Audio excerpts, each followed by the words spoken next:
Bienvenue à toutes et tous à cette rencontre Liège Créative et merci vraiment de nous avoir rejoints aussi nombreux. Au niveau des inscriptions, en tout cas, on avait atteint la limite que Zoom nous permet.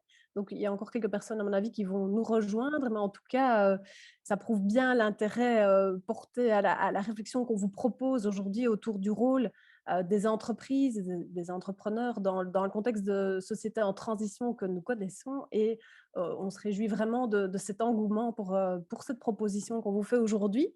Alors, nous allons échanger et profiter plus particulièrement du partage d'expériences et des points de vue de deux entreprises qui partagent, elles aussi, en fait, pas mal de points communs, vous le verrez, mais qui ont aussi chacune suivi leur propre voie sur ce chemin vers plus de soutenabilité.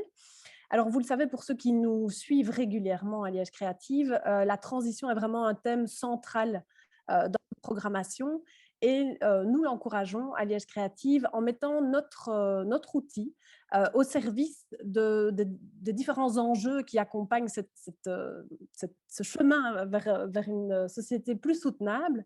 Et ça me permet de faire directement le lien avec nos deux premières intervenantes. Sabine Lejoly et Florence Alloy, qui sont respectivement directrices du marketing et du service commercial chez Ortis, société implantée à Elsenborn. Alors Ortis est une entreprise familiale, pionnière en Wallonie sur le marché de la santé par les plantes. Et donc, Ortis a à peu près 60 ans, un peu plus de 60 ans même. Et après 60 ans d'existence et de fonctionnement, cette entreprise familiale a décidé de pivoter vers une entreprise participative avec ses 120 collaborateurs. Donc, ça représente pas mal de défis, on le verra. Et on verra pourquoi cette volonté de transformation qui est assez radicale au sein de l'entreprise vers un nouveau modèle organisationnel. Et le témoignage de Sabine et Florence sera mis en perspective avec un autre témoignage, celui de Jacques Craet, à propos de Cosucra. Cosucra, c'est une entreprise aussi familiale. Elle est active dans le secteur agroalimentaire. Elle compte parmi les leaders mondiaux des ingrédients naturels à partir de chicorée et de pois. Et c'est une entreprise qui est active depuis 6 générations, mais là aussi, ça fait à peu près 5 ans ou un petit peu plus que, à l'initiative de son CEO, donc Jacques Cray, qui est avec nous, la société a entamé un important travail de transformation en parallèle à un repositionnement aussi autour de leur business model. On en discutera et tout ça pour s'engager vers également plus de durabilité. Alors Jacques Craet, je l'ai dit, il est le CEO de l'entreprise Cosucra. Il est également le président de l'Union wallonne des entreprises et on le connaît pour ses prises de position pour concevoir un nouveau modèle économique et un nouveau modèle sociétal, social qui remette un peu plus l'humain et des valeurs de soutenabilité au centre. Et au centre, aujourd'hui, ou peut-être plutôt à l'intersection, ou pour faire le lien entre nos différents intervenants, eh bien, nous pourrons compter sur Jean-Marie Postio. Jean-Marie Postio est économiste de formation, ex de chez Solvay, comme il le dit lui-même. Alors, il a exercé différentes fonctions de management en Belgique et à l'international. Il est aujourd'hui le CEO de Paradisa Fondation. Il est aussi responsable du cycle entreprise et environnement de l'EPM, donc école de management en Wallonie. Et c'est à lui que je vais confier les rênes de cette rencontre et de l'échange entre nos différents intervenants. Et je le remercie d'avoir accepté cette proposition et d'avoir pris vraiment ce rôle très à cœur. Je pense qu'il le fait avec passion aussi pour ce thème. Et donc, c'est vraiment en toute confiance et je suis ravie de lui confier les rênes de la rencontre. Mais donc, tout de suite, avant de justement passer les commandes à Monsieur Postio, nous allons écouter le témoignage de Sabine Lejoly et Florence Alloy, qui vont nous parler de l'évolution de Ortis et de ce glissement actuel vers un management plus participatif. Alors tout d'abord, bonjour à tous pour cette rencontre entre guillemets, puisque à distance. Merci beaucoup pour cette belle introduction. Et donc voilà, Florence et moi allons vous présenter en quelques minutes Ortis et comme Delphine l'a évoqué, notre évolution vers le modèle participatif. Alors, je pensais que c'était important de retracer quelques événements de notre histoire au sein d'Ortis. Et pour vous partager que tout d'abord, tout a commencé en 1958 avec la création des laboratoires par un couple, Irène et Adolphe Horn, qui, en démarrant en 1958, faisait vraiment figure de pionnier finalement de la phytothérapie en Belgique. Et cela en amenant un produit qui était la gelée royale sous forme liquide pour les bienfaits sur la santé. Après, quelques highlights au niveau de l'histoire, évidemment, un peu édulcorés ici pour ne pas prendre trop de temps de votre temps, mais dès 1962, donc lancement de différents produits pour étayer évidemment la gamme démarrée en 1958 dans différentes sphères d'action, en particulier dans la sphère du transit avec les cubes ortisans, les fruits et fibres, d'autres sphères telles que la détox et bien d'autres encore, en particulier l'immunité qui est très d'actualité évidemment pour le moment.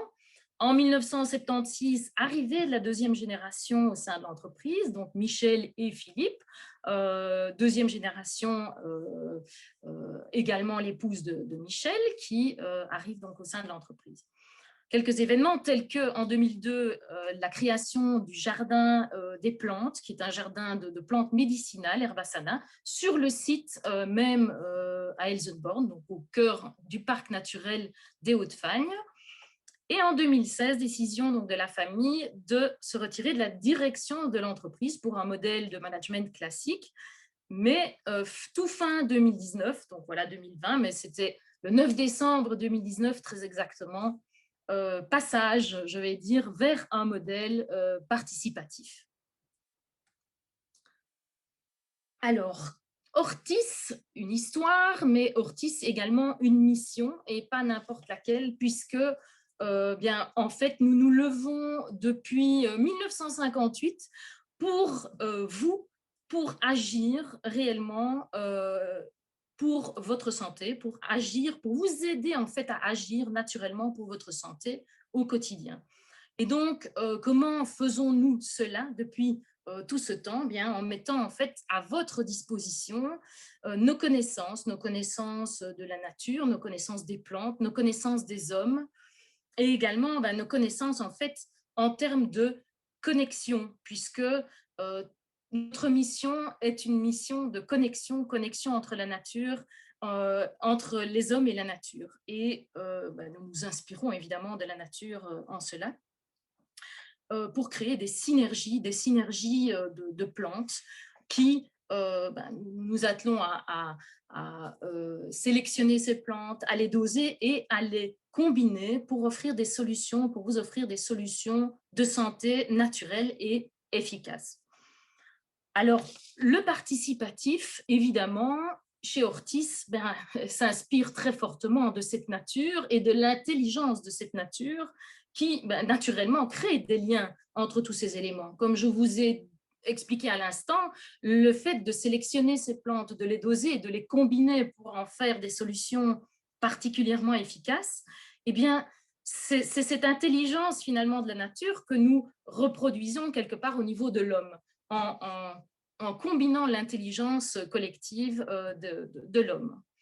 Alors, cette entreprise, ce modèle participatif inspiré de la nature nous permet aussi évidemment d'inventer de nouvelles façons de collaborer, alors entre nous, bien sûr, mais également avec les clients ou avec les partenaires. Et nous invitons évidemment chaque collaborateur à y contribuer. Et voilà, nous nous réjouissons vraiment de le voir s'épanouir dans ce nouveau modèle. Alors, un nouveau modèle participatif, oui, mais pas n'importe comment, pas n'importe où. Nous pouvons nous appuyer en fait chez Hortis sur des valeurs très très fortes qui sont d'ailleurs fortement ancrées chez Hortis. Et ces valeurs sont en chapeau vraiment l'intégrité et le respect. Et ces valeurs sont également la qualité, parce que nous, chez Hortis, nous sommes fiers de ce que nous réalisons, tous. L'authenticité, parce que nous restons vraiment fidèles à nos convictions. Et puis la confiance qui est vraiment un ingrédient clé dans et pour le participatif aussi, parce que nous voulons être utiles et faire grandir à l'extérieur, mais à l'intérieur de l'entreprise également. Et donc cette confiance, c'est la confiance que nous mettons en chaque consommateur, client, pour être acteur de sa santé, pour prendre sa santé en main, mais également en nos collaborateurs, pour être responsables et prendre en charge leur part de collaboration à notre mission commune.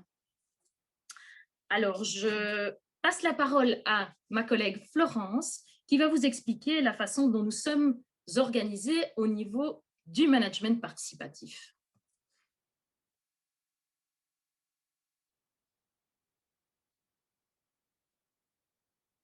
En présentiel, mais voilà, on va se contenter pour l'instant d'une présence en vidéoconférence. Donc, un peu voilà, pour vous permettre de saisir comment nous fonctionnons. Chez Ortis, donc depuis 18 mois, il n'y a donc plus de CEO, il n'y a plus de tête dirigeante, si on peut l'appeler comme telle, mais à la place, nous avons en fait un organe qui est composé de 7 têtes. Donc voilà, vous voyez nos 7 frimouses à l'écran, avec chacun quelque part leur zone d'expertise. Donc cet organe, nous l'appelons le co-team pour collaborative team, à la place du management team qui est l'ancien nom. Donc, en fait, on se rencontre plus ou moins 3 fois par semaine, parfois plus, si nous avons des sujets ad hoc. Et puis, on peut aussi se rencontrer en plus petits comités en fonction des sujets. Donc, les 7 personnes ne participent pas toujours à toutes les discussions. Alors, la chance que nous avons, c'est que ce groupe vraiment fonctionne excessivement bien. Ce qui est vraiment le ciment entre nous, le socle excessivement solide, et qui nous unit tous, c'est vraiment le bien-être et la pérennité de l'entreprise. Vous avez finalement dans cette équipe, vous avez la moitié d'anciens qui sont finalement des bébés d'Ortis, qui ont grandi avec Ortis, et puis vous avez des nouveaux dont Sabine et moi faisons partie. Mais c'est clair que cette vision et l'intérêt d'Ortis, c'est vraiment ce qui prime. Et donc ça, dans ce mode de fonctionnement, c'est assez magique en fait, parce que toutes les décisions, donc chacun de nous peut venir avec un projet qui est mis au centre en fait, qui est enrichi par chacun de nous.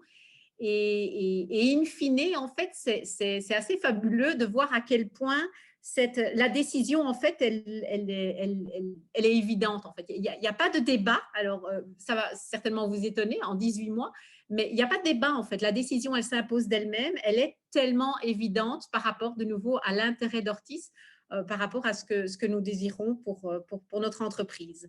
Alors, ce qui est aussi assez puissant, je trouve, dans ce système, c'est le fait que, vu que ces décisions, finalement, elles sont prises, c'est les 7 têtes qui prennent ces décisions, mais du coup, la responsabilité, elle repose sur ces 7 têtes, ce qui nous donne aussi, au final, un certain filet de sécurité. En fait, ce n'est pas… Voilà, par exemple, au niveau commercial, si je devais décider de changer de business model, c'est lourd, ça a des implications importantes pour une entreprise de changer de business model. Eh bien, le fait d'avoir initié le projet, de l'avoir proposé, de l'avoir enrichi avec mes collègues, etc., finalement, c'est assez sécurisant puisqu'on a pris la décision ensemble. Et au-delà de ce filet de sécurité, c'est aussi ça nous permet d'avoir un système très, très, très souple et très agile, parce que même à cette tête, on pourrait avoir oublié certaines choses. Et voilà, si on a oublié quelque chose ou si on s'est trompé, eh bien, pas de souci, on réagit et on évolue vers autre chose. Voilà. Donc ça, c'est vraiment comment ça se passe au quotidien. Alors, la question, souvent, quand on nous pose la question, mais tiens, pourquoi est-ce que ça fonctionne si bien? Je pense qu'il y a 4 critères en fait qui émergent. Le premier, c'est en fait un engagement évidemment individuel, puisque chacun de nous faisons le maximum. Nous désirons vraiment remplir notre mission au sein de notre département, tout en sachant qu'effectivement, nous sommes au service de l'intérêt global d'Ortis. En fait. Donc, effectivement, il y a un engagement individuel, mais surtout, il y a un engagement collectif par rapport au développement et au bien-être d'Ortis. Donc, vraiment, ce socle qui est inhérent à tout projet que nous entreprenons. Par rapport à cela, il y a aussi un cadre précis dans lequel on opère. Ça, on en parlera tout à l'heure au niveau des difficultés, parce que parfois, quand on parle de management collaboratif, voilà, certains collaborateurs se disent parfois que c'est peut-être un peu, voilà, ça va être le Club Med. Or, ce n'est pas du tout ça. Collaboratif, participatif n'implique pas qu'on fasse exactement ce que l'on veut, pas du tout. Il y a vraiment une organisation et il y a une responsabilisation de chacun à son niveau. Donc ça, je pense que c'est très important et je vous dis, on en reparlera certainement tout à l'heure. Alors nous, au sein de notre équipe, on partage, on est vraiment très, très transparents les uns avec les autres, etc. Il y a vraiment une confiance totale. Je pense que c'est vraiment nécessaire parce que de nouveau, je vous parlais de filet de sécurité, il y a vraiment un climat de sécurité par rapport au travail, par rapport aux décisions que l'on prend ensemble. Et ça nous permet d'être vraiment, voilà, d'être vraiment libre, ouvert et parfois effectivement de think out of the box, d'être assez créatif. Et là, effectivement, c'est le dernier point. De par le fait que chaque sujet est discuté, remis en question, enrichi, mais ça implique finalement une certaine ouverture d'esprit, une certaine acceptation de chacun. Tout ça avec énormément de bienveillance en fait. Ce ne sont pas les personnes ne sont à aucun moment remis en question. C'est simplement des idées, des projets, des suggestions qui sont enrichies. Et finalement, le mix de tout ça, ben, c'est un peu voilà, le miracle de l'intelligence collective, puisque au final, c'est vraiment la diversité qui apporte une richesse inouïe et qui, voilà, qui débouche et qui est appelée finalement intelligence collective et qui permet vraiment d'enrichir tous nos projets plutôt que comme on le faisait dans le passé avec chaque projet, c'est le commercial et le CEO ou c'est le marketing et le CEO. Ici, vraiment, il est enrichi par des personnes qui sont au final très, très différentes puisque production, logistique, marketing, ce n'est pas nécessairement dans des anciens systèmes qu'on se rassemble et on discute de sujets une fois commerciaux, une fois de production, etc., tous ensemble. Donc... Merci. On va me laisser le micro, c'est parfait. Merci beaucoup pour cette petite histoire qui est assez extraordinaire, qui est assez merveilleuse. Donc, merci aussi à Delphine. Hein. Elle a eu des mots tellement gentils à mon égard. J'espère que je remplirai correctement la mission. Mais j'en ai fort envie, en tout cas. Parce qu'effectivement, l'histoire que vous racontez, c'est assez magnifique. Il y a quelque chose sur lequel je vais revenir qui, pour moi, dit tout. Vous savez, quand on parle d'une grande entreprise ou d'une entreprise de manière générale, on dit qu'il y a le COMEX, hein, le comité exécutif. Il est au-dessus. Et vous avez dit, nous, on a un co-team et il est le socle. Je trouve ça extraordinaire. Ça donne tout à fait l'image de la culture et de la mentalité que l'on a pour changer vraiment complètement le modèle de management. Donc, je fais la même chose dans une ASBL dont je suis le président. Et donc, on va vers un système holocratique comme ça. Et c'est vrai que c'est une aventure extraordinaire et on va revenir sur les difficultés que ça peut aussi représenter. Mais Monsieur Craé, c'est évidemment pas la même entreprise, ça c'est clair, hein, à côté de ce jardin des plantes qui est un petit peu un jardin d'Éden, ou pratiquement, hein, quand on entend Sabine et Florence en parler. On se connaît depuis assez longtemps pour savoir que je sais bien que dans votre tête, ça va dans le même sens.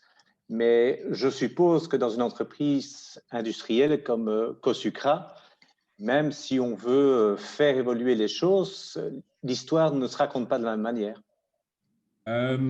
Oui, mais je pense que c'est une aventure de chaque groupe humain. Et donc, l'initiative vient sans doute de la direction ou en tout cas d'une tête pensante dans le groupe. Mais tout groupe humain peut vivre une aventure comme celle-là. Il faut juste le vouloir. Alors, quelle est l'expérience à Cosucra après 6 ans? C'est que dans des entreprises de production et des industries, ça pose évidemment toute une série de problèmes parce que l'outil lui-même impose énormément de choses. On ne peut pas changer un outil de production par une décision même collective parce qu'il est déjà le fruit lui-même d'une expérience de dizaines d'années qui fait que cette expérience ne peut pas être changée sans refaire toute une série d'expériences. Donc, l'outil de production est en lui-même mais ceci dit, c'est pas là que ça se passe. Même dans un outil de production, les gens qui sont sur le terrain peuvent intervenir parce qu'ils connaissent extrêmement bien leur machine. Et donc, avoir la latitude de réfléchir sur l'outil de travail et à son métier donne une toute autre perspective que de suivre des process, de suivre des injonctions de la part d'experts qui sont probablement aussi managers. Et donc, le but de tout ça est évidemment d'arriver à avoir à la fois une meilleure coordination des choses, mais aussi un certain plaisir et donc un certain engagement des personnes au sein de leur travail.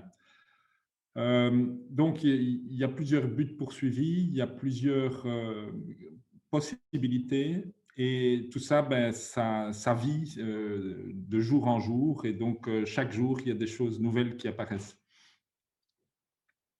Donc, ce que j'entends, hein, c'est que, et on va revenir sur ce point, sur comment on peut initier les choses, mais donc je retiens, que c'est une volonté de quelque part de l'actionnariat familial chez Ortis, hein, c'est vraiment eux, et chez vous, c'est plutôt un phénomène qui est endogène, donc qui est un peu systémique au propre système de production que vous avez.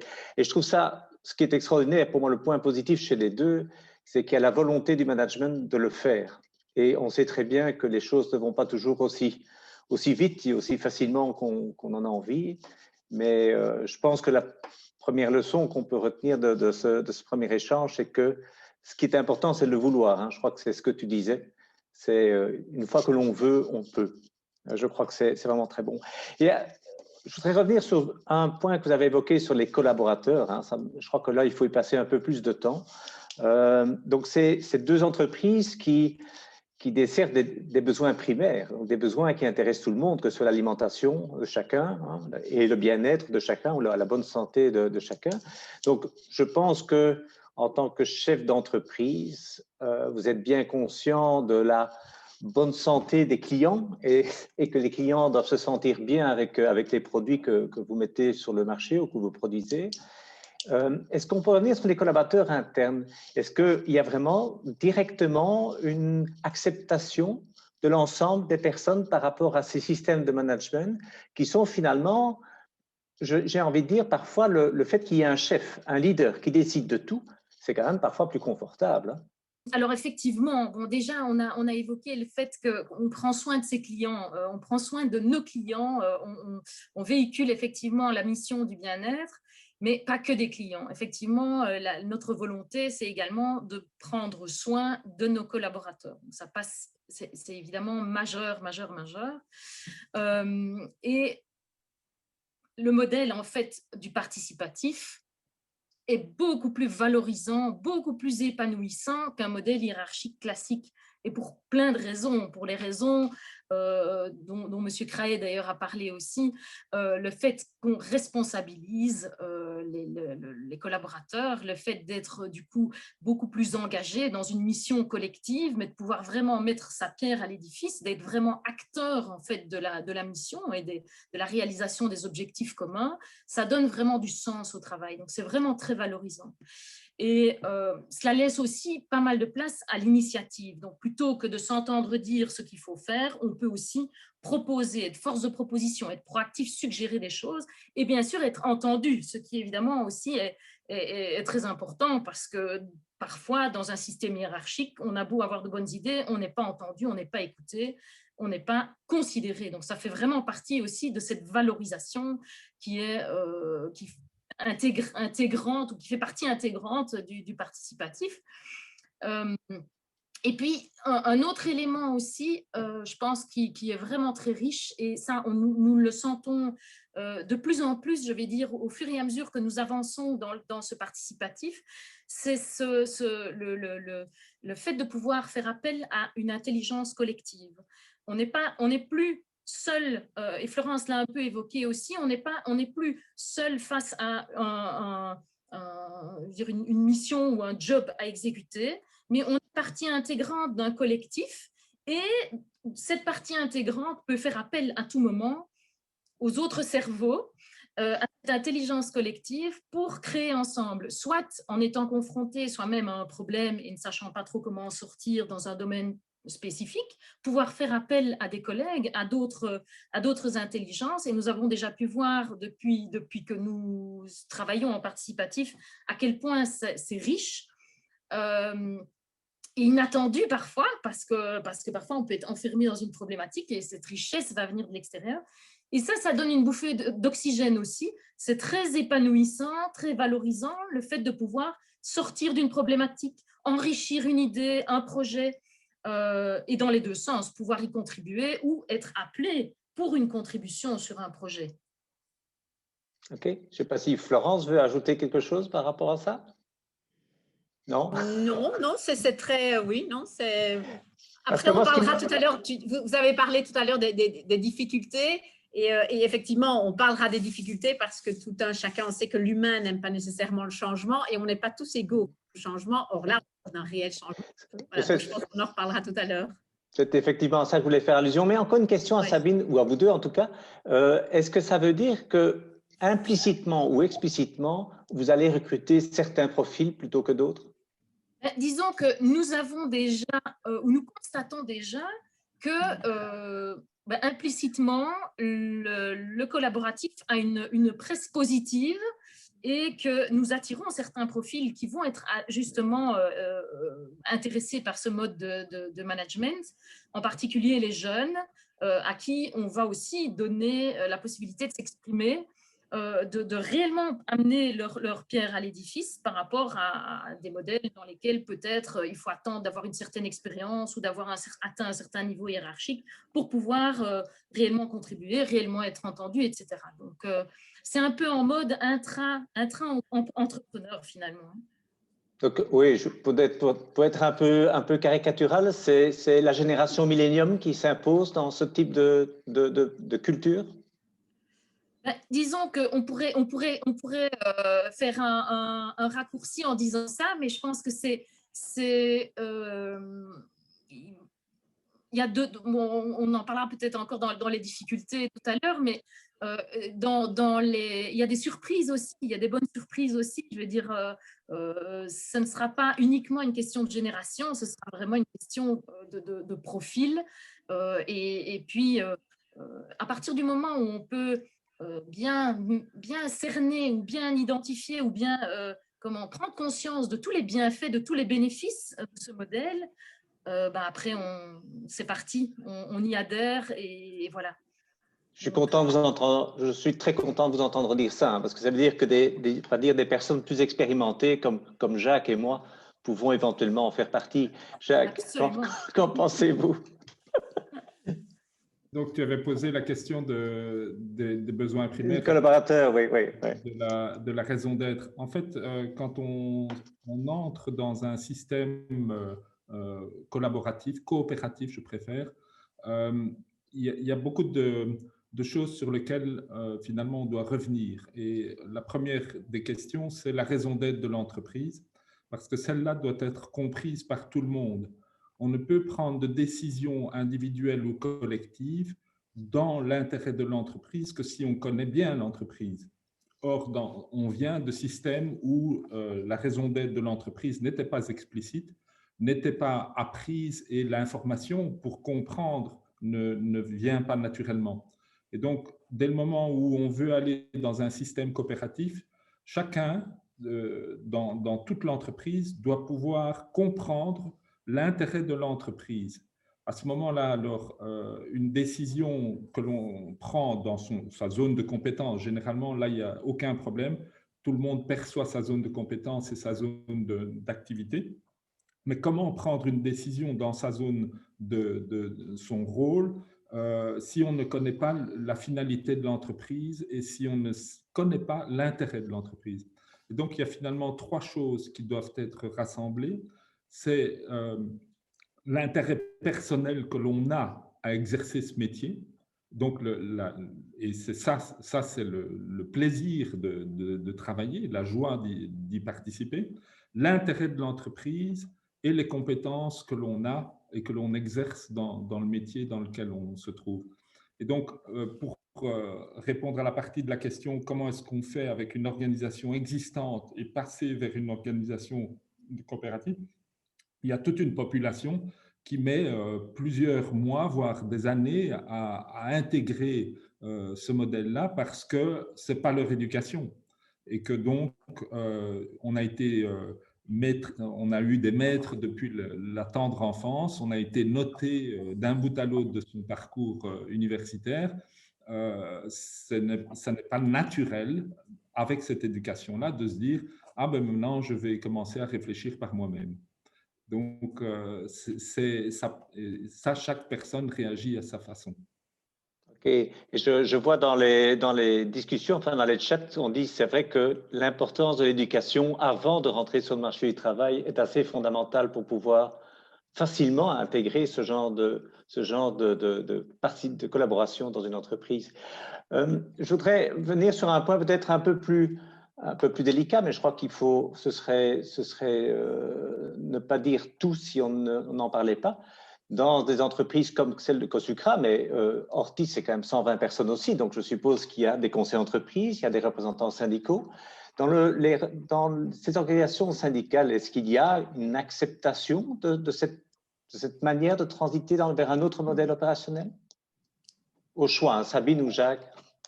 Je peux peut-être parler effectivement au niveau… Ou Florence, oui. Voilà, au niveau d'Hortis, effectivement, on n'a pas, puisque nous sommes sur 2 sites, nous sommes à Elsenborn, mais également le commercial marketing sont au Luxembourg. Et du coup, on a moins de 100 collaborateurs au niveau de la Belgique, donc on n'a pas de conseil d'entreprise. Ah, oui, ok. On a évidemment des partenaires sociaux. Et en fait, l'évolution vers ce type de management en fait, a été excessivement bien accueillie par les partenaires sociaux. En fait, les réunions sont organisées de façon très, très collaborative, en fait, bien sûr, toujours au sein d'un cadre, mais la parole est libérée, en fait. Voilà. Et donc, les idées, c'est un échange, c'est une construction ensemble. Et donc, les idées, les recommandations, les demandes, elles sont partagées sereinement autour de la table, en toute transparence et avec cette notion finalement de hiérarchie qui a complètement disparu. Donc, quand ils viennent avec des demandes, etc., on répond à leurs demandes, on explique de nouveau, on parle de l'entreprise, en fait, de l'intérêt pour l'entreprise globalement, le bien-être de l'entreprise. Et in fine, en fait, c'est excessivement bien, ça se passe excessivement bien dans le cadre justement de la relation avec ces syndicats. Ok, merci. Jacques? On était originaire du sucre, qui était réputé être une industrie riche et donc avec des syndicats bien implantés. Et en fait, quand on a démarré ça il y a 6 ans, j'avais été trouver les syndicats et du côté des permanents, la réaction était un peu soit dubitative, soit tiens, qu'est-ce qu'il y a là derrière cette idée? Est-ce que ce n'est pas justement une façon de nous contourner ou une façon de nous mettre de côté? Par contre, du côté interne, les délégués ont pris ça de manière extrêmement positive et évidemment, de notre côté, nous avons aussi aplani ce qui était un peu un punching ball dans les organes comme le conseil d'entreprise ou le CPPT, puisque ce sont des organes qui ont un rôle à jouer. Et dès le moment où l'employeur y met du sien pour utiliser l'organe à ce qu'il doit servir, ben les discussions, je ne dis pas qu'il n'y a pas de rapport de force, mais la discussion devient beaucoup plus confiante. Et donc, on arrive à utiliser l'organe à ce à quoi il doit servir. Donc, je pense que voilà, il y aura encore beaucoup d'évolutions probablement dans le temps, mais d'une manière générale, en interne, ça se passe bien. Du côté externe, il n'y a pas de mouvement, il n'y a pas de changement d'attitude. Je voudrais revenir aussi sur une caractéristique qui vous est commune aux 2 groupes, en tout cas, c'est l'actionnariat familial. Tant Cosucra, enfin peut-être un peu moins Cosucra que Hortis, mais n'empêche, il y a donc une famille qui est très proche du management, de l'opérationnel. On a ce même sentiment, hein, on a un actionnariat familial qui est également très très présent. Et peut-être juste une courte incursion sur Solvay, la transition que Solvay a également entamée, pas aussi loin que vous l'avez fait, mais pas dans le même sens, il est effectivement pleinement soutenu par le Conseil d'administration. Et donc ici, j'ai envie de vous demander, est-ce que vous pensez, parce qu'il y a beaucoup d'entreprises qui nous écoutent peut-être, ou qui vont être au courant de ce qu'on a raconté, est-ce que vous pensez que d'avoir des actionnariats familiaux aide beaucoup à assurer ce genre de transition de management? Jacques ou Sabine ou Florence? Jacques, oui. Je commence et puis je vous donne la parole. mais normalement, tu aurais dû d'abord proposer à Non, non, je n'ai pas arrêté de commencer par elle, donc je peux une fois changer. Bon, oui, bien sûr que c'est un soutien. Le point important est effectivement d'avoir le soutien au minimum de l'organe du conseil d'administration et ultérieurement des actionnaires. Le fait d'avoir des actionnaires familiaux, je dois dire que mon expérience, c'est que ça a pris tout de suite parce qu'il y a une part quand même importante de jeunes dans les actionnaires et que pour eux, je dirais, ça coule de source. C'est presque, mais c'est évident. Et donc, même à l'intérieur de l'entreprise, je ne vais pas mettre de classification, mais les moins de 35 ans et les femmes sont beaucoup plus aptes à saisir le modèle que, enfin le modèle, il n'y a pas de modèle, mais la perception est beaucoup plus rapide chez ces personnes-là. Donc, du côté du conseil d'administration, il y a une question de perception, puisque le conseil d'administration chez nous est moitié familial, moitié indépendant externe. Chez les externes, c'était, tiens, oui, c'est ton idée, à quoi ça correspond, etc. Et puis finalement, on s'est mis d'accord pour dire, ah, finalement, c'est un changement de culture. OK, c'est un changement de culture. Ben oui, c'est un changement de culture. Voilà, je vous cède la parole. Oui, pour revenir à la question, effectivement, dans notre cas, la famille est vraiment à l'origine de la décision, complètement et pleinement. Je pense par vraiment une perception très importante de ce que c'est, le participatif, des possibilités que cela offre. Ça a été mûrement réfléchi au sein de la famille, la deuxième, mais aussi la troisième génération qui a contribué à cette prise de décision. Et le changement s'est opéré, comme je l'évoquais tout à l'heure, le 9 décembre 2019. Et nous avons, donc le comité de direction, été informés de ce changement au même moment que les collaborateurs. Et c'est très important parce que vraiment, c'était voilà, un changement un changement assumé, décidé, choisi par la famille. Et ce qui est très, très important de dire, c'est que voilà, nous avons évidemment, et comme tout management et toute entreprise, énormément d'enjeux et de défis à relever. Et à tout moment, ils sont là pour nous soutenir, nous encourager dans cette voie pour continuer à développer, implémenter, enrichir le participatif au sein de l'entreprise. Donc ça, c'est vraiment très important parce que c'est non seulement ils sont à l'origine, ils sont décideurs, mais à tout moment, ils vont être là pour nous encourager, continuer à nous encourager dans ce sens-là et à nous soutenir dans cette voie. Oui, moi j'ajouterais encore un mot par rapport à, je pense que voilà, une société familiale n'est pas l'autre. Moi, je suis arrivée dans l'entreprise il y a 2 ans après des passages dans des grandes multinationales, etc. Et en fait, à mon arrivée, j'avais vraiment été très séduite et même touchée par l'attachement en fait des Orthysiens à leur société et à la famille Horn en fait. Et voilà, pour la majorité d'entre eux, c'est pas du tout un travail alimentaire, etc. Ça va bien au-delà de ça. En fait, avec leur cœur. Et finalement, il y avait déjà un niveau d'engagement, très, très élevé. Et finalement, je trouve que ce niveau d'engagement, et on en a parlé un peu avant, c'est finalement un excellent terreau pour un management collaboratif parce que, comme M. Crail l'a dit tout à l'heure, il faut le vouloir, il faut en avoir envie, etc.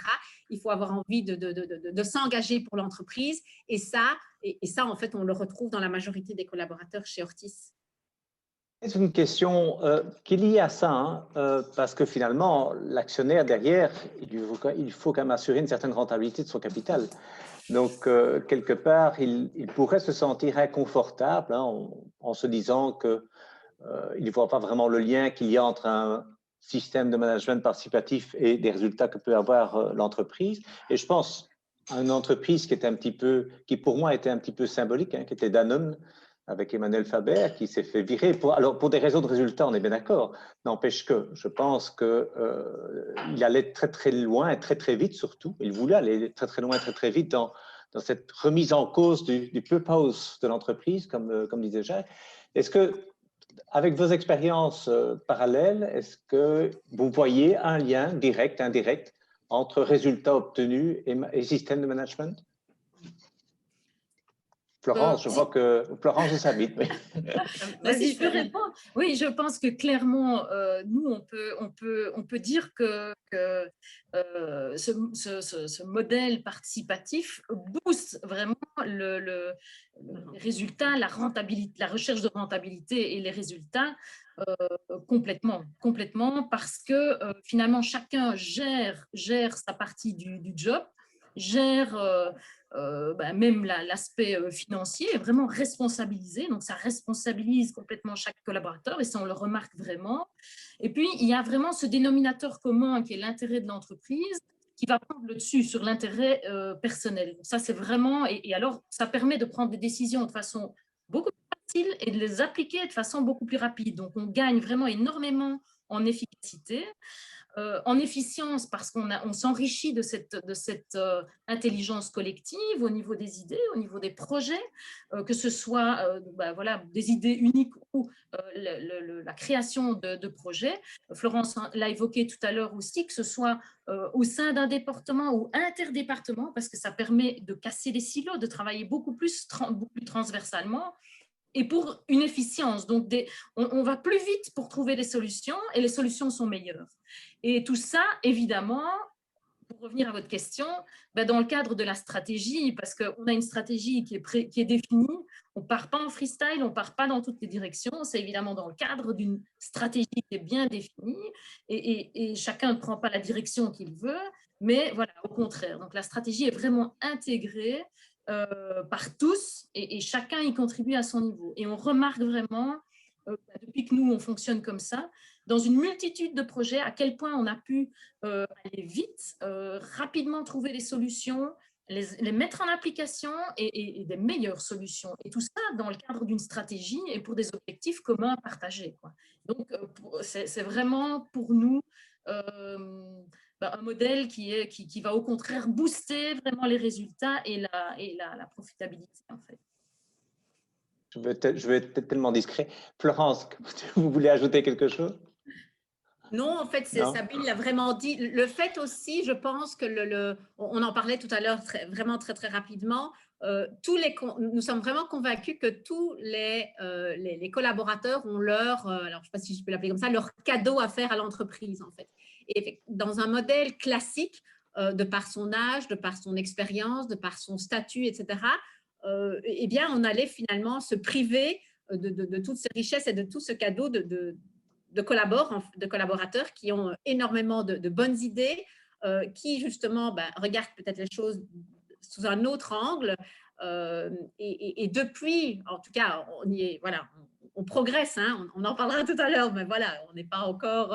voilà, on incite tout le monde à faire son cadeau à l'entreprise, mais tout cela, en fait, vraiment contribue à la rentabilité de l'entreprise. Ça, c'est indéniable. Et on sent à quel point chaque collaborateur, que ce soit les personnes de la production, de la logistique, quand on fait des économies au niveau du transport, que ce soit au niveau R&D, que ce soit au niveau marketing, vente, commercial, bref, tout le monde est vraiment mu par cette volonté de développer l'entreprise. Et développer l'entreprise, ça veut dire développer son chiffre d'affaires, mais ça veut aussi dire préserver et quelque part développer sa rentabilité. Et de nouveau, lié à ce modèle, il y a vraiment aussi beaucoup de transparence, en fait. Donc, il y a beaucoup de choses qui peuvent être dites et de nouveau, dans les systèmes anciens, en fait, on ne parlait pas nécessairement parce qu'on estimait que soit ils ne comprenaient pas ce que c'est de la rentabilité. Les gens sont bien moins idiots qu'on ne le pense. Ils gèrent aussi, eux, leur propre budget chez eux. Et donc, oui, ils peuvent très bien comprendre les impératifs, les frais fixes qu'une société doit suivre. Et donc, ils sont très sensibles à cela. J'ai vu passer la question et elle me venait en tête également. Hein. Ils sont récompensés selon ce système-là aussi? Alors, ça, on y travaille pour l'instant. On est en train de créer une première au sein d'un service. Et en fait, ça passe très, très bien avec certains. Et avec d'autres, c'est plus difficile, en fait. C'est plus difficile.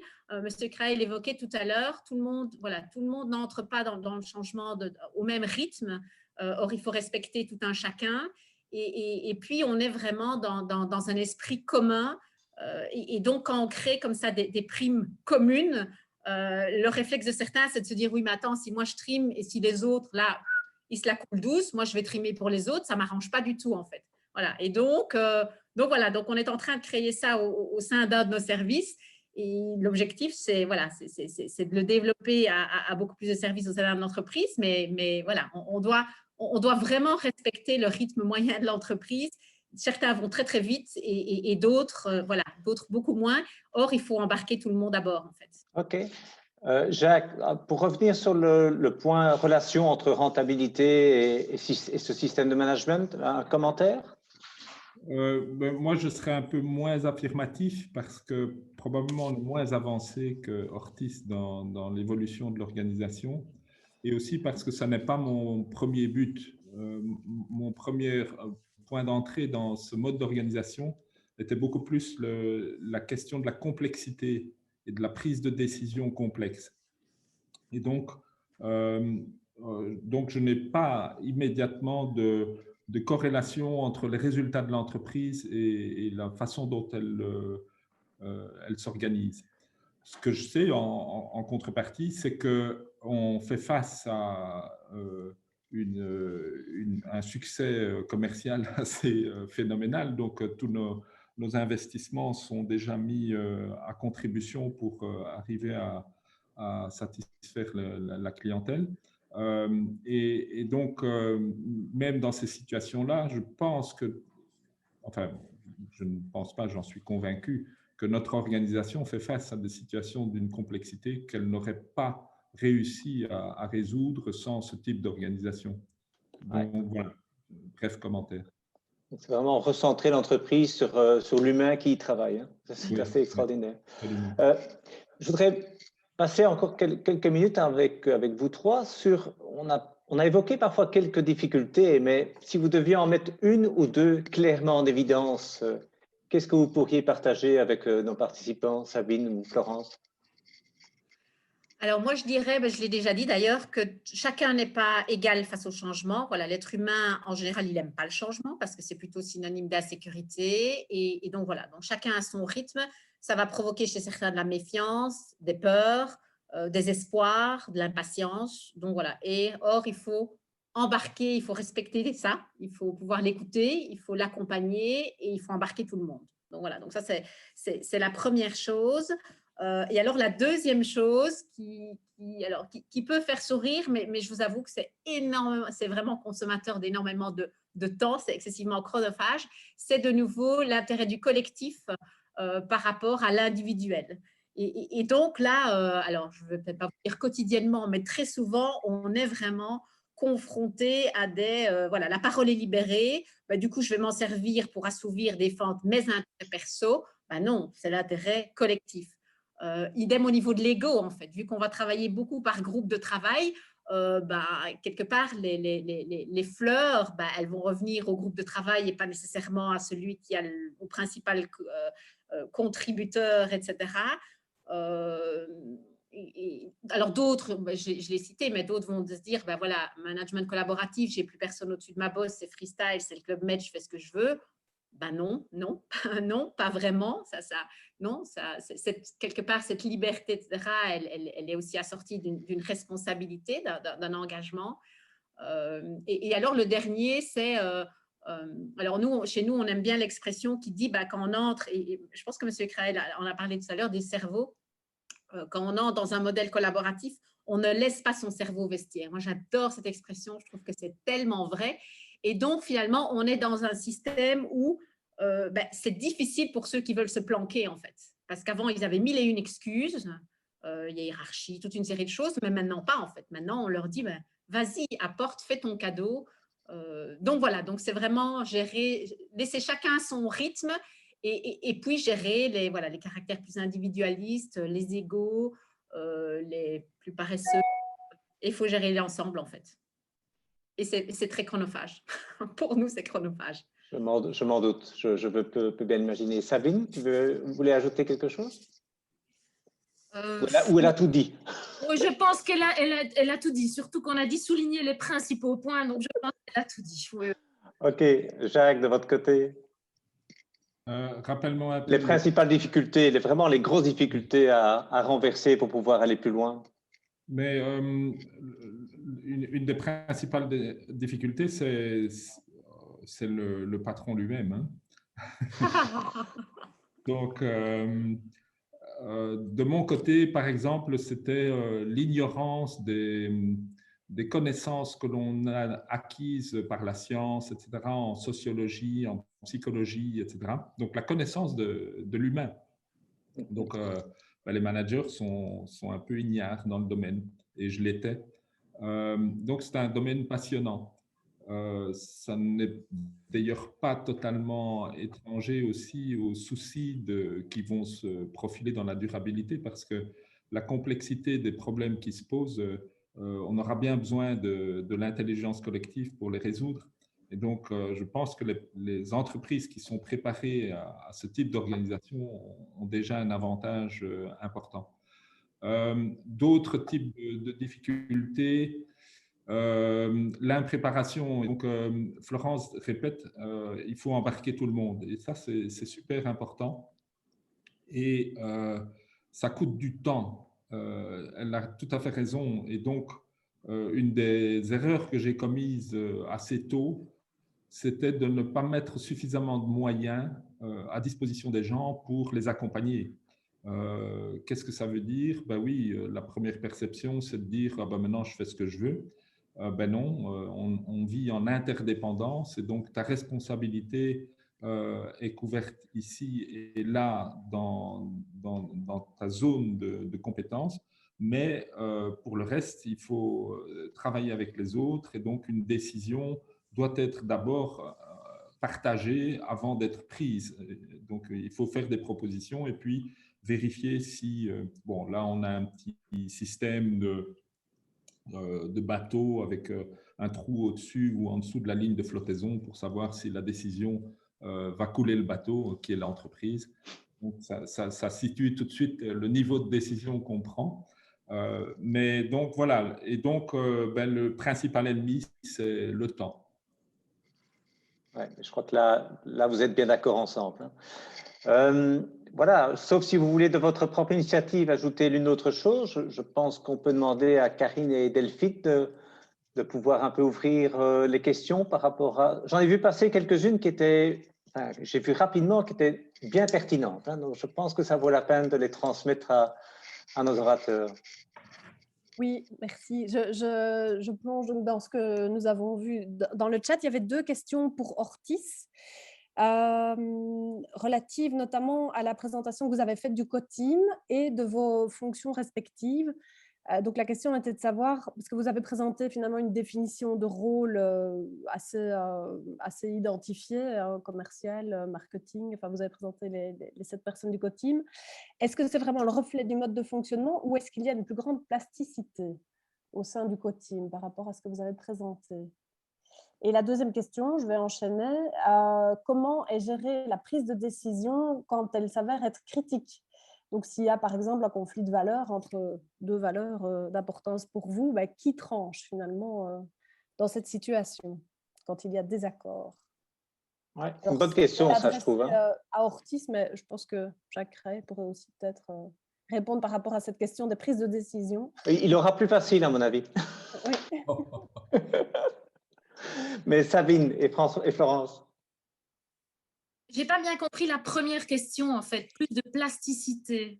Donc, c'était relatif à la définition des rôles que vous avez présentés au sein de la co-team. Vous avez dit que vous étiez 7, avec, j'imagine, des responsabilités identifiées.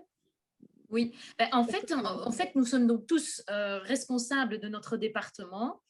Et par ailleurs, comme Florence l'a expliqué, au niveau marketing, au niveau commercial, au niveau supply chain, au niveau qualité, au niveau RH, au niveau production, au niveau finance et admin. Et donc, le fait d'être tous les 7, on a directement toutes les expertises ou toutes les compétences réunies, ce qui fait que quand on échange autour de sujets, qu'il soit amené par un ou l'autre ou qu'il soit central à l'entreprise, nous amenons directement nos différentes expertises pour pouvoir échanger et avoir justement tous les freins, tous les moteurs, toutes les contraintes et pouvoir discuter vraiment très ouvertement et très rapidement aussi avec toutes les expertises réunies. Florence a expliqué tout à l'heure aussi la richesse en fait du fait d'avoir des profils différents avec leur propre expertise. Donc, on est expert métier dans notre domaine, mais si on n'avait qu'en face de nous d'autres experts métiers du même domaine, ce serait beaucoup moins riche. Et je pense que, on a plusieurs exemples de cas que nous avons actés ensemble. Entre autres, Florence pourra en parler, entre autres le choix d'un partenaire pour une collaboration en Italie. Je propose peut-être que tu témoignes parce que c'est encore mieux. Voilà. Donc, en fait, au moment de la transition, en fait, puisque Sabine vous l'a dit, c'est voilà, les actionnaires, donc le comité d'administration nous a annoncé en même temps qu'aux collaborateurs, effectivement, leur décision d'évoluer vers un management collaboratif. Et moi, j'étais en pleine période pour choisir un nouveau partenaire. Il faut savoir que choisir un partenaire dans un pays, un partenaire exclusif, c'est une décision importante. Et donc, on entre en management collaboratif. Donc, Florence, qu'est-ce qu'elle fait? Elle arrive à la réunion et elle dit, je vais vous partager quelque part le nouveau partenaire qui a ma recommandation quelque part. Et avant, je vous avoue, en toute franchise, avant d'entrer dans cette réunion, je me suis dit, je le fais parce qu'on est en management collaboratif, mais sincèrement, le gars de la prod, etc., il n'en touche pas une. Qu'est-ce qu'il va bien pouvoir me dire? Et en fait, j'ai été stupéfaite, j'ai été vraiment… ils sont venus en fait avec des éléments auxquels moi, je n'avais pas pensé en fait. Et donc, je suis ressortie de cette réunion et de de cet exposé, vraiment enrichie avec quelques questions effectivement très, très stratégiques à poser à notre partenaire. Et finalement, avec la réassurance qu'on allait prendre une très bonne décision. Et donc, comme Sabine l'a dit, cette mixité en fait d'expertise, c'est vraiment ça qui fait la richesse. Et là, je rebondis, si je peux me permettre, sur la deuxième question, qui est de dire, quand vous êtes effectivement en face et vous n'êtes pas d'accord entre vous, qui tranche, eh bien, aussi étonnant que cela puisse paraître, cela n'arrive jamais, en fait. Cela n'arrive jamais. Pourquoi? Parce que le sujet, d'abord, on ne vote pas. Quand l'initiateur du projet, il vient avec son projet, il explique, il dit quelle serait sa recommandation, et puis on fait un tour de table, chacun pose ses questions pour bien comprendre, pour quelque part un peu challenger en disant, tiens, est-ce que tu as pensé à ça, etc. Puis on refait un tour de table où chacun donne son avis. Et je vous dis, aussi étonnant que ça puisse paraître, on est toujours d'accord parce que, de nouveau, il y a vraiment ce qui nous meut ou ce qui vraiment, notre moteur à tous, c'est vraiment le bien-être et la pérennité de l'entreprise, en fait. Et donc, il n'y a pas d'ego, il n'y a pas de l'intérêt d'un service par rapport à un autre. En fait, tous les services vont se mettre, au service de la décision qui doit être prise parce que c'est la bonne décision pour l'entreprise, en fait. Et donc, on a, en tout cas, Sabine, dis-moi si je me trompe, en 18 mois de vécu, il n'y a pas une seule fois où on est arrivé, on s'est dit, oui, comment est-ce qu'on fait pour gérer ça? Parce que là, on n'est clairement pas d'accord. On n'est pas d'accord sur les valeurs, on n'est pas d'accord sur… ça ne s'est jamais produit, en fait. Ça ne s'est jamais produit. Et pour compléter peut-être ce que tu dis, on est vraiment complètement aligné aussi sur la stratégie et la direction dans laquelle nous allons.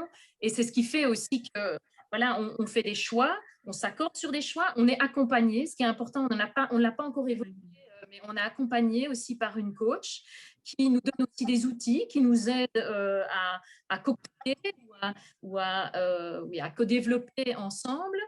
Et donc, quand on amène un sujet ou avec une prise de décision derrière, on va on va la challenger, on va évidemment la faire évoluer, mais comme l'a dit Florence, on arrive très rapidement et facilement à des décisions, à une décision collective à laquelle on adhère complètement. Et aussi, on l'a évoqué un peu en début, on a une pleine confiance. Et ça, c'est vraiment super important parce que on peut tout se dire, on peut communiquer ouvertement sur nos craintes ou les problèmes qu'on voit éventuellement. Et cette confiance, c'est vraiment le socle qui est clé pour qu'on fonctionne bien. Je vais être un peu provocant. Donc, vous avez 18 mois d'existence, hein, et OK, ça ne s'est jamais passé, je veux bien.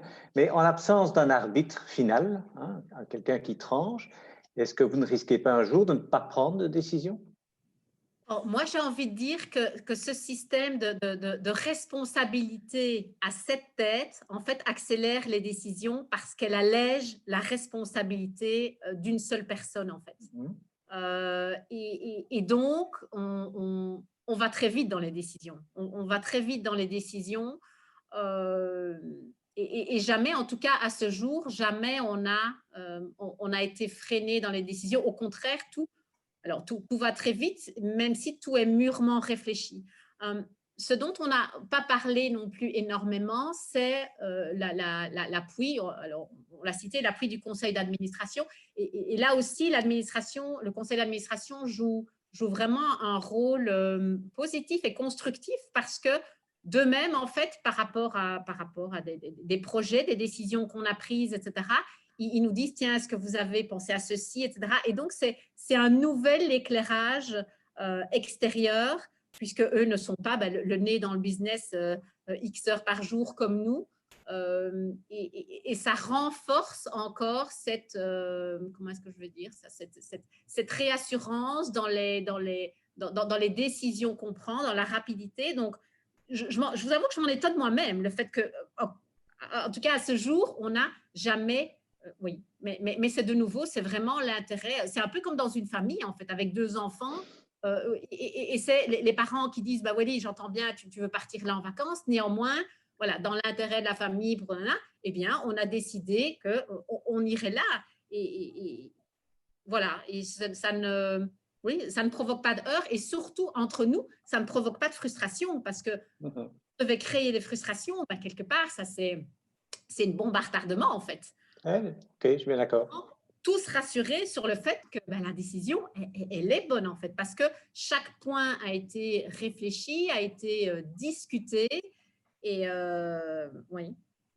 Et un point qui est peut-être aussi important à souligner, on ne l'a pas encore vraiment évoqué, c'est qu'on a été, entre guillemets, on est parti dans le participatif tout début 2020, hein, et le 13 mars 2020, il y a eu le Covid et toute l'organisation du travail à distance, etc. Donc, on a été balancé dans une accélération fulgurante au niveau de l'organisation de l'entreprise et avec vraiment une agilité au niveau de la gestion de toute cette organisation, de toute cette problématique.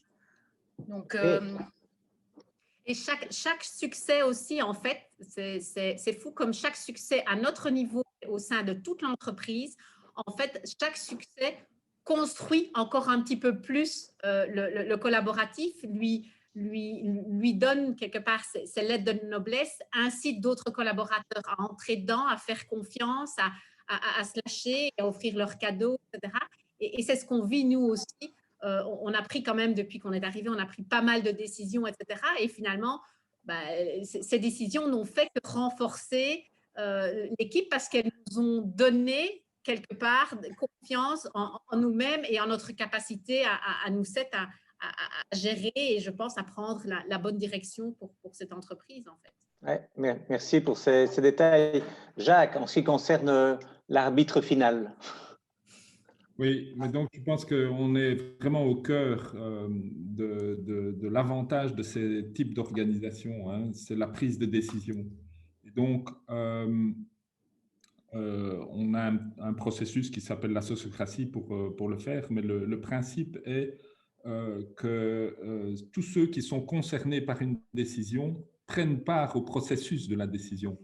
C'est-à-dire qu'ils voient en réel la façon dont on réagit, dont on réfléchit, dont on comprend les problèmes et dans lesquels on intervient à différents stades de la prise de décision. Ce qui fait qu'au moment où la décision est prise, tout le monde l'accepte parce qu'il a compris pourquoi on l'avait prise et pourquoi on n'a pas pris une autre.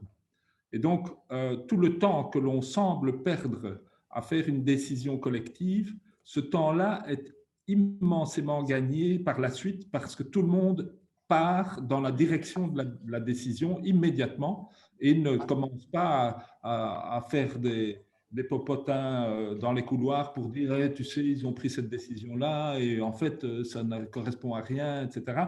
Et là, le temps et l'efficacité de la décision se perd immédiatement. Alors, la décision finale, ben, en fait, dans un groupe, c'est sûr qu'il y a toujours, et c'est la question de la hiérarchie et de la notion de leadership. Derrière ces mots, il faut préciser. Dans les nouveaux types d'organisation, le vocabulaire a beaucoup d'importance et il faut souvent le redéfinir.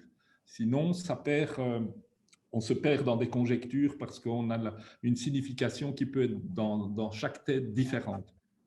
Donc, pour nous, là, par exemple, la hiérarchie continue à exister, mais c'est une hiérarchie de compétences et plus une hiérarchie de pouvoir. Donc, on n'a pas plus le pouvoir de décider à la place des autres, mais on a la compétence qui permet à un moment de dire, tiens, moi, je pense ceci. Et si on a une réelle autorité, dans le sens d'une autorité reconnue par les autres dans une compétence supérieure et expertise, cette voix-là prédominera le groupe, elle influencera le groupe en se disant, bah oui, il a raison, là, on le suit parce que finalement, c'est la meilleure décision qu'on puisse prendre à ce moment-là. Merci, Jacques. Je crois que c'est vraiment une réponse très éclairante. Est-ce que Karine ou Delphine, y a-t-il encore des questions? Sinon, j'en ai encore une. Alors, j'en ai une à laquelle on a peut-être répondu de façon, on m'entend là, oui, de façon continue, mais c'est sur l'alignement aux valeurs. Donc, comment est-ce que vous cultivez l'alignement sur les valeurs? Est-ce que c'est un processus sur lequel vous revenez régulièrement? Comment est-ce que vous alimentez ça? Disons que je l'ai évoqué un petit peu, c'est vrai, en présentation de nos valeurs. Elles sont, et Florence, en parlant des ortisiens et de l'attachement à l'entreprise, ça se rejoint parce que cet attachement à l'entreprise, à la famille et ces valeurs qui sont cultivées depuis toujours, quelque part, nous continuons évidemment à les cultiver. Je parlais entre autres de la confiance qui est encore plus exacerbée par ce modèle, parce que on est moins on n'est pas dans le contrôle, ou dans le micromanagement ou dans le reporting, mais à l'inverse, dans la proactivité, dans la responsabilité, dans la responsabilisation, dans l'engagement. Et donc, tout ça repose sur la confiance et c'est vraiment clé vraiment au cœur de ce modèle. C'est un des ingrédients absolument clés, quoi. Et pour revenir, peut-être rebondir 3 secondes, si je peux me permettre, sur ce que M. Craé disait au niveau de la décision partagée et par les décideurs qui doivent être partie prenante, évidemment, à la décision. On est complètement raccord avec ça, le fait de dire que, voilà, à partir du moment où toutes les parties prenantes sont des parties prenantes à la décision, il y a adhésion à la décision. Et notre organisation sur les 7 départements fait que ce soit aussi directement relayé au sein des différents départements. Donc, l'information à la décision, elle est très rapidement véhiculée et intégrée au sein de l'ensemble de l'entreprise. Il y a quand même un point pratique, opérationnel. Donc, c'est vrai qu'on dit beaucoup qu'on va partager la décision, que les gens vont repartir avec la sensation d'avoir été partie prenante à la décision, mais ça suppose quand même une communication interne appropriée, je veux dire, de manière à ce que tout le monde soit toujours bien au courant de ce qui a été pris, pourquoi et comment. Donc, je veux dire, est-ce que vous avez des dispositions particulières sur la manière de communiquer en interne? Alors, je ne sais pas si…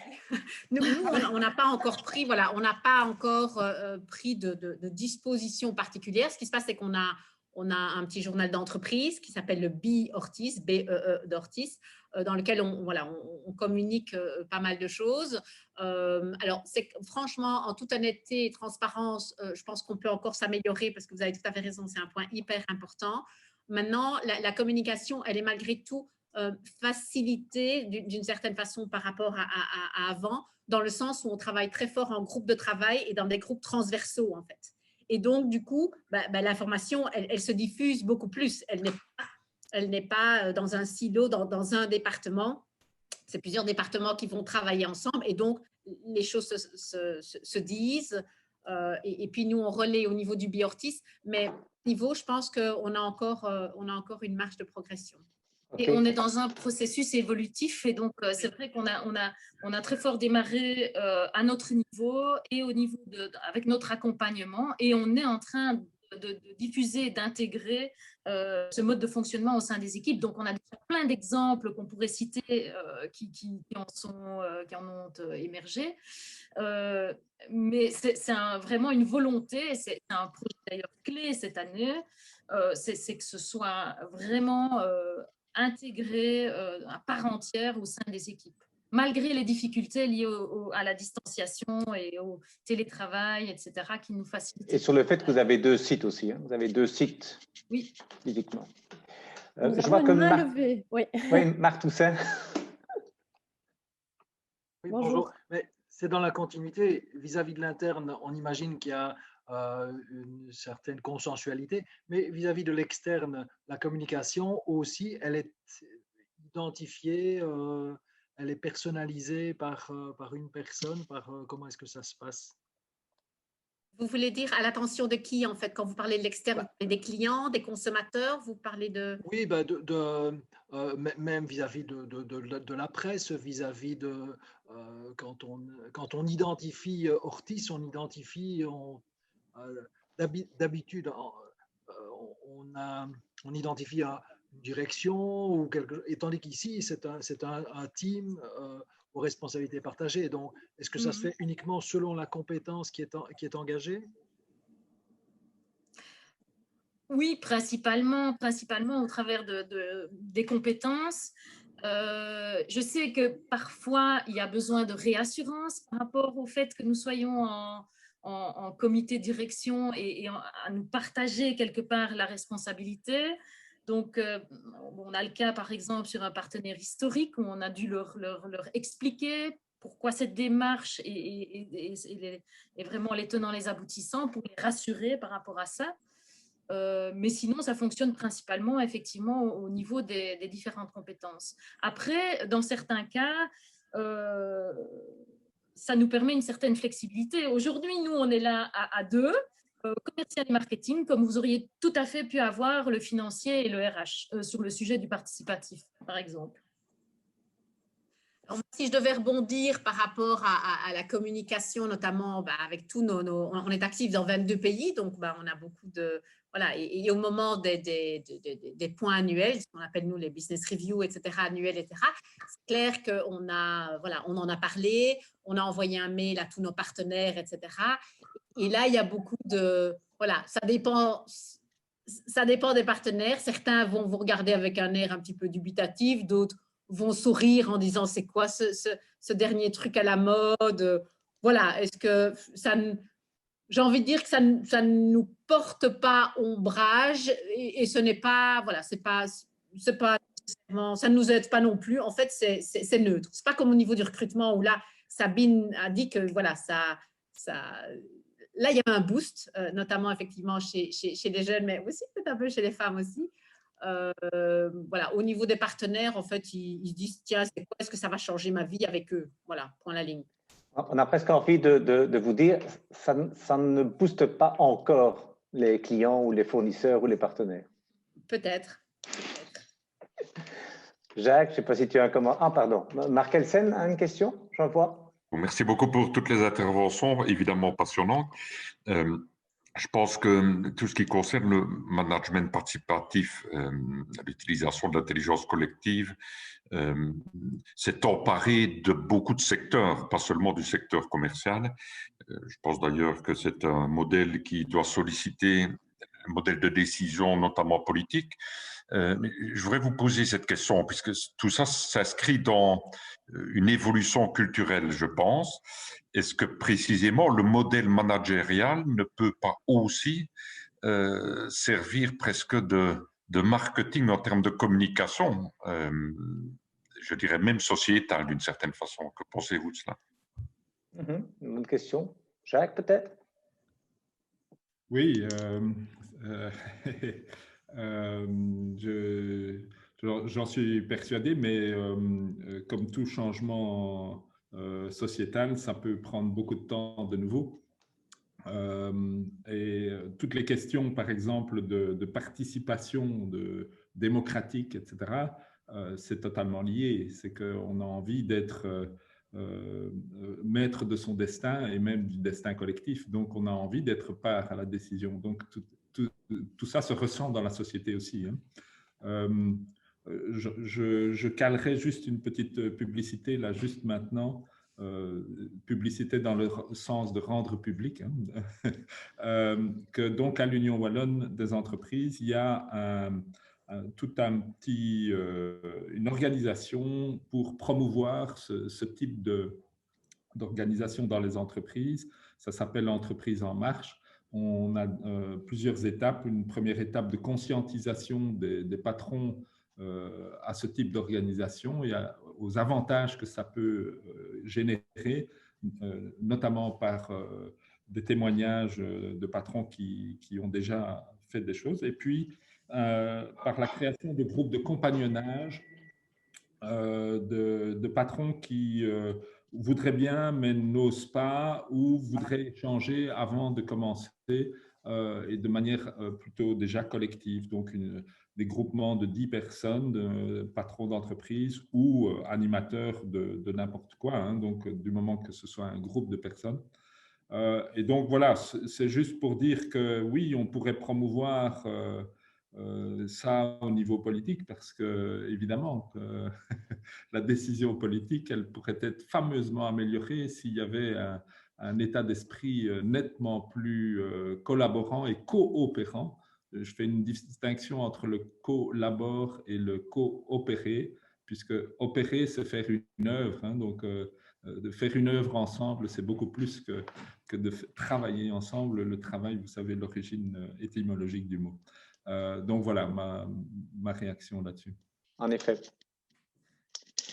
Moi, j'aurais envie d'ajouter quelque chose, peut-être, oui, sur cette question-là.